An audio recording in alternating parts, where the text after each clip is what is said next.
ہمارا آج کا جس پر ہم آج بات کریں گے، ہمارے ہاں ایک بہت بڑا مغالطہ دیا جاتا ہے۔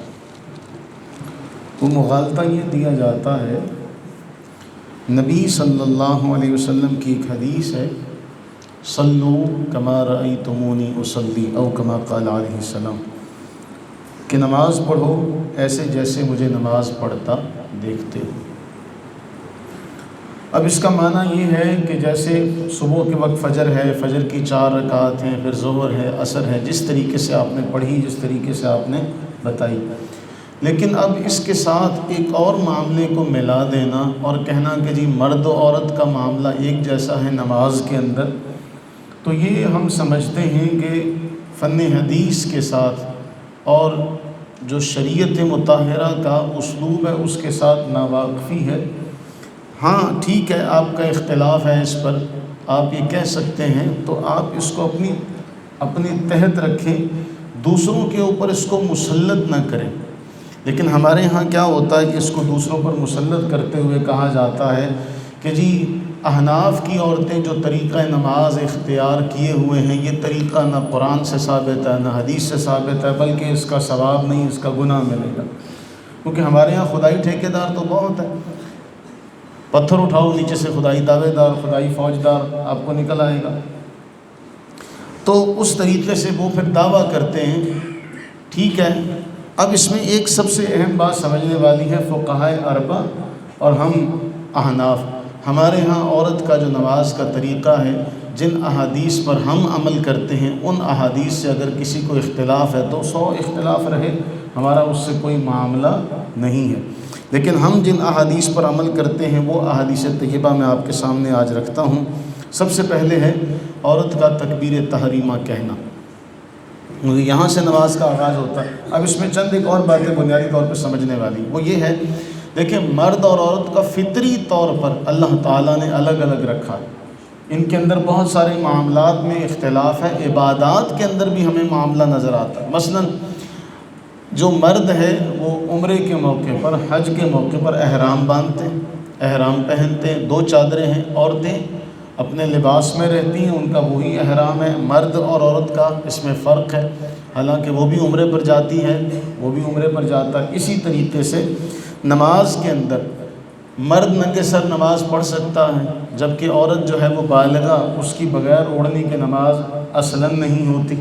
اسی طرح مرد اذان دے سکتا ہے، امامت اور اقامت کا معاملہ اس کے ساتھ ہے، عورت کے ساتھ یہ معاملہ نہیں ہے، وہ اذان نہیں دے سکتی۔ اور بہت سارے امور ہیں جن کے بارے میں واضح طور پر ہمیں نظر آتا ہے کہ مرد اور عورت کا معاملہ، پھر گواہی کا معاملہ، آپ کو پورا ایک فرق نظر آئے گا کہ شرعی اعتبار سے تمام معاملات میں عورت کو مرد سے علیحدہ رکھا گیا۔ اب آپ کے سامنے ایک روایت ہے، امام طبرانی نے اس کو اپنی کبیر میں نقل کیا، امام حیثمی نے مجمع الزوائد میں نقل کیا۔ طبرانی کبیر کا جو نمبر ہے وہ 28 ہے، جلد نمبر 22 صفحہ نمبر 18، مجمع الزوائد کی حدیث نمبر 2594۔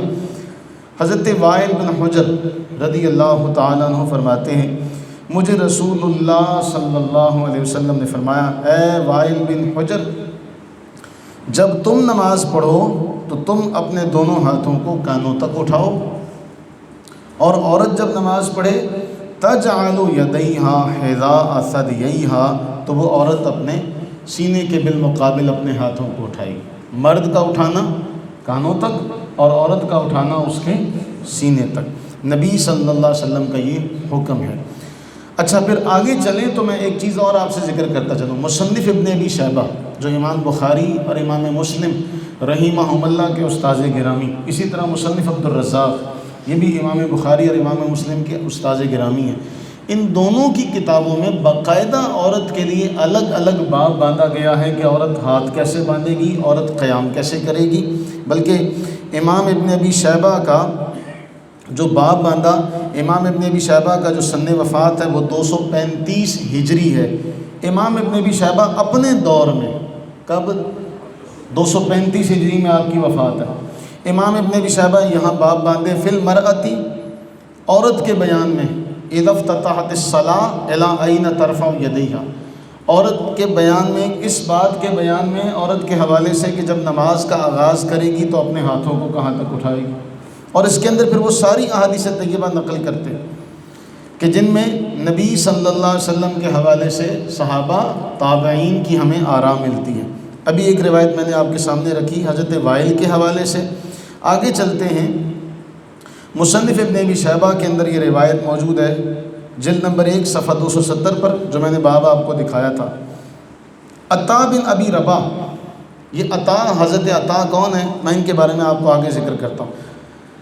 حضرت عطا سے پوچھا گیا اور حضرت عطا نے فرمایا، عطا بن ابی رباح رحمہ اللہ فرمایا کہ جب ان سے سوال ہوا کہ جی عورت جو ہے وہ اپنے نماز میں ہاتھ کہاں تک اٹھائے گی، تو حضرت عطا نے فرمایا حظ و ثدییہا، وہ اپنے سینے تک اپنے ہاتھوں کو اٹھائے گی۔ یہ فتویٰ حضرت عطا رحمہ اللہ کا مصنف ابن ابی شیبہ کے اندر موجود ہے۔ مصنف ابن ابی شیبہ کے اندر یہ فتویٰ 2471۔ حضرت عطا سے سوال ہوا کیف ترفع یدیہا فی الصلاۃ، کہ عورت اپنے ہاتھوں کو کہاں تک اٹھائے گی، تو آپ نے کیا کہا، عورت اپنے ہاتھوں کو سینے تک اٹھائے گی۔ اب یہ آپ کے ذہن میں ایک سوال پیدا ہو کہ عطا بن ابی رباح، آپ نے روایت عطا بن ابی رباح کی کیوں پیش کی؟ ایک چیز اور اس کو سمجھ لیجئے گا، یہ تابعی ہیں، صحابی کے شاگرد کو تابعی کہا جاتا ہے۔ اب یہ کوئی عام معمولی شخصیت نہیں ہے جو یہ سب جن سے سوال ہو رہا ہے اور یہ جواب دے رہے ہیں۔ اسی طرح ایک اور روایت مصنف ابن ابی شیبہ کی 5066 نمبر، مصنف عبد الرزاق کا اور مصنف ابن ابی شیبہ کا 2474، دونوں کتب میں۔ ابن جریج کہتے ہیں میں نے عطا رحمہ اللہ سے سوال کیا کہ کیا عورت تکبیر تحریمہ کہتے وقت مردوں کی طرح اشارہ کرے گی، یعنی ہاتھ اٹھائے گی؟ تو آپ نے فرمایا لا ترفع بذلک یدیہا کالرجال، کہ وہ مرد کی طرح اپنے ہاتھوں کو نہیں اٹھائے گی، بلکہ واشار فخفض یدیہ جدا وجمعہما الیہ، وہ اپنے ہاتھوں کو بہت پست رکھے گی، اپنے ہاتھوں کو اٹھائے گی نہیں بلکہ اپنے ہاتھوں کو بہت پست رکھے گی، اور ان کو اپنے سے ملایا، ان کو اپنے سے ملایا۔ فرمایا ان للمرأۃ ہیئۃ لیست للرجل، ایک مختصر سا جملہ اپنے اندر بہت معنویت رکھتا ہے۔ فرمایا عورت کی ایک خاص حیت ہے، وہ مرد کی طرح نہیں ہے، وہ مرد کی طرح نہیں ہے۔ اب حضرت عطا کون ہے، جن سے 2 روایات میں نے آپ کے سامنے رکھی۔ بہت سارے صحابہ کے فیض یافتہ، اور اس میں سب سے اہم بات، آپ ویکیپیڈیا پر چلے جائیں اور وہاں پہ جا کے عطا بن ابی رباح کا نام لکھیں تو آپ کے سامنے یہ پیج کھلے گا۔ اب ان کا تعارف کے اندر جو بات ذکر ہوتی ہے وہ آپ کے سامنے رکھتا ہوں۔ ان کے تعارف میں یہ بات ملے گی، یہاں ویکیپیڈیا کا حوالہ اس لیے کہ یہ آپ میں سے ہر ایک کی دسترس میں ہے۔ اب ان کے بارے میں جو ائمہ محدثین نے لکھا، کہا کہ فتاویٰ میں پورے اہل مکہ میں صرف 2 لوگ تھے جو مسند افتاء پر بیٹھتے تھے دور صحابہ میں، اور ان میں ایک حضرت مجاہد تھے اور دوسرے یہ عطا بن ابی رباح تھے۔ اور اس سے آگے چلوں تو آپ یہ دیکھیے کہ اس دور میں صحابہ کرام علیہم رضوان ان کے تفقہ فی الدین کے معترف تھے کہ اللہ نے ان کو دین میں اتنی سمجھ عطا فرمائی تھی۔ عبداللہ ابن عباس اور عبداللہ ابن عمر 2 نامور ہستیاں، کون؟ عبداللہ ابن عباس اور عبداللہ ابن عمر رضی اللہ تعالی عنہم، جب یہ مکہ میں آتے اور لوگ ان کے پاس آ کے سوال کرتے تو عبداللہ ابن عباس کہتے عطا تمہارے پاس موجود ہیں اور تم میرے پاس آتے ہو۔ آپ اسے اندازہ لگا سکتے ہیں کہ عبداللہ ابن عباس کہتے کہ عطا تمہارے ہاں موجود ہیں اور تم میرے پاس آتے ہو، اور عبداللہ ابن عمر فرمایا کرتے تم میں ابن ابی رباح موجود ہیں اور تم لوگ مجھ سے پوچھنے کے لیے مسئلے اٹھا کے رکھتے ہو کہ عبداللہ ابن عمر آئیں گے تو ان سے پوچھیں گے۔ ان کے زمانے میں صرف 2 لوگ تھے جو مکہ میں مسند افتاء پر تھے، ایک حضرت مجاہد تھے اور ایک حضرت عطا تھے، لیکن ان دونوں میں حضرت عطا کو ایک ممتاز درجہ حاصل تھا۔ ان حضرت عطا کا میں نے آپ کو یہ فتویٰ سنایا کہ حضرت عطا سے پوچھا گیا کہ جی عورت جو ہے وہ نماز میں اشارہ کیسے کرے گی، تو حضرت عطا نے فرمایا جو صحابہ کے دور میں صحابہ بھی ان کے معترف ہیں، حضرت عطا فرماتے ہیں کہ نہیں، وہ اپنے ہاتھوں کو پست رکھے گی۔ اور نقل کون کر رہا ہے؟ امام ابن ابی شیبہ اپنی مصنف میں، جو 235 ہجری میں انتقال کرتے۔ پھر آگے چلتے ہیں اس حوالے سے، ایک اور روایت مصنف ابن ابی شیبہ کی امام اوزاعی حضرت امام زہری سے روایت کرتے ہیں کہ عورت اپنے ہاتھوں کو کندھوں کے برابر اٹھائے گی۔ حدیث بھی ہو گئی، حدیث کے ساتھ آپ کو فتاوی بھی دکھا دیے۔ پھر آگے جو عورت کا سجدہ کرنے کا انداز ہے، اس کے بارے میں یزید بن ابی حبیب رسول اللہ صلی اللہ علیہ وسلم سے روایت کرتے ہیں۔ مراسیل ابی داؤد کے اندر، سنن کبریٰ بہقی کے اندر یہ روایت موجود ہے۔ سنن کبریٰ کا نمبر ہے 2938۔ حضرت یزید بن ابی حبیب رحمہ اللہ کہتے ہیں کہ رسول اللہ صلی اللہ علیہ وسلم کا گزر ہوا، مر علی امرأتین، دو عورتوں پر سے نبی علیہ السلام کا گزر ہوا، وہ دونوں نماز پڑھ رہی تھی۔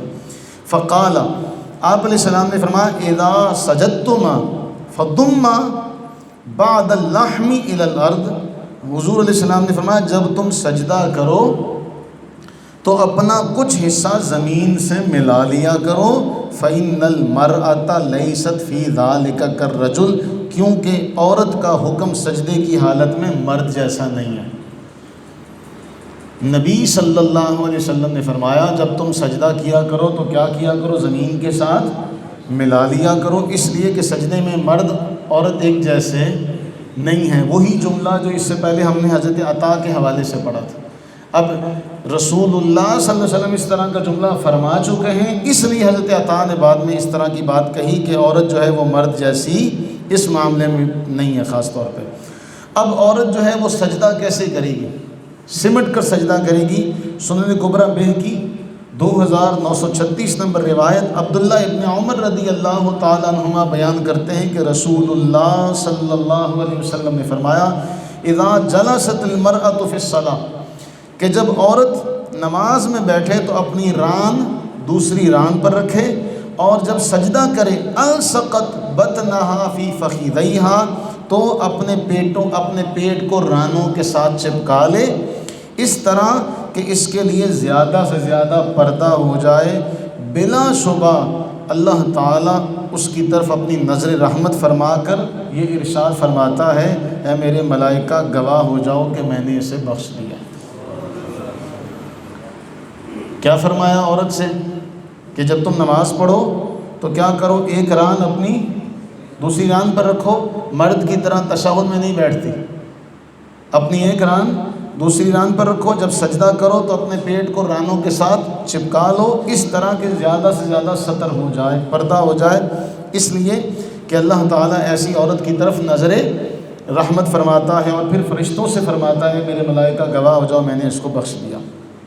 عورت کا سجدہ، حضرت سیدنا علی بن مرتضیٰ رضی اللہ تعالیٰ عنہ سے حضرت حارث رحمہ اللہ روایت کرتے ہیں، حضرت مولا علی شیر خدا رضی اللہ عنہ نے فرمایا کہ اذا سجدت المرأة، جب عورت سجدہ کرے فلتحتفظ ولتضم فخذیہا، کہ وہ کیا کرے، خوب سمٹ کر سجدہ کرے، اپنی دونوں رانوں کو ملائے رکھے۔ مصنف ابن ابی شیبہ حدیث نمبر 2701۔ اس کے بعد سیدنا عبداللہ ابن عباس رضی اللہ تعالیٰ عنہما، ان سے بھی یہی روایت مروی ہے 2702، کہ انہوں نے فرمایا کہ جب نماز پڑھے گی عورت تو وہ اکٹھی ہو کر خوب سمٹ کر نماز پڑھے گی، اس لیے جب وہ ہاتھ رکھے گی وہ بھی ملا کر رکھے گی، رکوع کرے گی تو تھوڑا سا جھکے گی، اسی طرح پھر جب سجدہ کرے گی تو وہ آپ نے سارا طریقہ پڑھ لیا، سن لیا۔ اب اس پہ ایک اور حوالہ آپ کے سامنے، یہ پہلے سوال آپ کے سامنے رکھتا ہوں۔ سوال یہ ہے عورتوں کو نماز میں انضمام کرنا چاہیے یا نہ؟ سوال، اس کے جواب میں ابو داؤد اپنے مراسیل میں، ابھی ہم نے وہ روایت پڑھی سنن ابو داؤد مراسیل کے حوالے سے، بہقی سنن کبریٰ میں زید بن ابی حبیب سے مرسلن روایت کرتے ہیں، یہی روایت ہم نے پڑھی تھی نا ابھی، ان رسول اللہ صلی اللہ علیہ وسلم مر علی امرأتین، دو عورتوں کے پاس سے آپ گزرے۔ آگے یہ جملہ آپ نے دیکھنا ہے، اور اسی پر تعامل اہل سنت مذاہب اربع وغیرہ سے چلا آیا ہے۔ نظر آ رہا ہے آپ کو؟ اسی پر تعامل اہل سنت مذاہب اربع وغیرہ سے چلا آیا ہے۔ یعنی یہ بات واضح ہو گئی، حدیث کا ترجمہ بھی آپ نے دیکھ لیا۔ آگے اب چلتے ہیں، یہ پورا صفحہ اس پر یہی ساری عبارات لکھی ہوئی ہیں جو آپ نے ساری عبارات ابھی سنی ہیں۔ آخر میں ایک جملہ بہت اہم ہے، غرض کے عورتوں کا انضمام و انخفاض، عورتوں کا نماز میں سمٹ کر نماز پڑھنا، اپنے آپ کو سمیٹ کر نماز پڑھنا۔ نماز میں نیچے سے اوپر والی لائن دیکھیے گا، نماز میں احادیث و تعامل جمہور اہل علم، تعامل یعنی عمل، احادیث و تعامل جمہور اہل علم از مذاہب اربع وغیرہم سے ثابت ہے۔ اس کا منکر کتب حدیث اور تعامل اہل علم سے بے خبر ہے۔ یعنی جو اس کا منکر ہے، عورتوں کا سمٹ کر سجدہ کرنا، نماز میں اکٹھے ہونا، یہ احادیث و تعامل جمہور اہل علم مذاہب اربع وغیرہ سے ثابت ہے۔ جو اس کا منکر ہو، یعنی جو یہ کہے کہ عورت ایسے نماز نہیں پڑھے گی، کہتے ہیں کہ وہ کتب حدیث سے بھی، کتب اور تعامل اہل علم سے بھی کیا ہے؟ یہ فتاویٰ پتہ ہے، یہ فتاویٰ علماء حدیث ہے، اہل حدیثوں کا،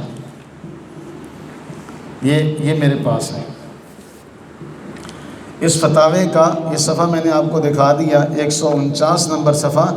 اس میں اہل حدیث جو مفتی ہیں وہ اس بات کا اقرار کرتے ہیں کہ جو نماز کے اندر عورت سمٹ کر نماز پڑھتی ہے، یہ تعامل اہل علم اور کتب احادیث سے ثابت ہے۔ اب آپ پچھلی تمام احادیث کو جو آپ نے پڑھی ہیں، جو آپ نے سنی ہیں، اس کے بعد اس فتوے کو دیکھ لیں کہ اہل حدیث علماء یہ کیا فتویٰ دیتے ہیں کہ جو اس کا انکار کرے، تو پھر صاحب ہم تو نہیں انکار کر رہے، انکار آپ ہی کے جماعت کے جو مفتیان اعظام ہیں وہی اس کا انکار کرتے ہوئے کہتے ہیں جو تمہاری عورتیں اس طرح نماز پڑھتی وہ نماز ہی نہیں ہے۔ یعنی اس میں کوئی لچک بھی نہیں رکھتے۔ ٹھیک ہے، آپ کا اگر یہ عقیدہ ہے اور آپ اس کو ثابت کرتے ہیں تو ٹھیک ہے، آپ اس کے اوپر عمل کریں، لیکن یہ مختصر سی ہماری چھوٹی سی نشست ہے۔ اس نشست میں نے آپ کو چند چیزیں دکھائیں، اس پر طویل مواد بھی ہے، کثرت سے اس پر روایات بھی پیش کی جا سکتی ہیں، لیکن جو عمل کرنے والا ہو اس کے لیے یہی کافی ہے۔ آج کے جدید دور میں پتہ کیا ہوتا یہ ہے کہ ہمارے بچے جاتے ہیں، ہماری بچیاں جاتی ہیں ان کے اداروں میں، تو پھر وہاں سے ان کو یہ سبق ملتا ہے، جو نماز پڑھتے آئے ہو، جو تمہاری دادی نانی، ٹھیک ہے، وہ جو تم نماز پڑھتے آئی ہو وہ 70 سالوں سے 80 سالوں سے وہ طریقہ نماز غلط ہے۔ اب وہ جو چھوٹا سا بچہ یا بچی گئی ہوتی پڑھنے، وہ آ کے سب سے پہلے اپنے اماں ابا کو دین سے خارج کرتی ہے، نہ اماں تمہارا طریقہ صحیح تھا، نہ ابا تمہارا طریقہ صحیح تھا، طریقہ تو وہ ہے جو میں سیکھ کر آیا ہوں۔ اور ان کی کتابوں میں جو جملہ لکھا ہوا ہے کہ اس کا منکر کتب حدیث اور تعامل اہل علم سے بے خبر ہے۔ اللہ سے دعا کریں اللہ تعالی ہم سب پر اپنی رحمتیں برکتیں نازل فرمائے اور ہمیں علم نافع عطا فرمائے، امید ہے کہ آپ ان باتوں سے سمجھ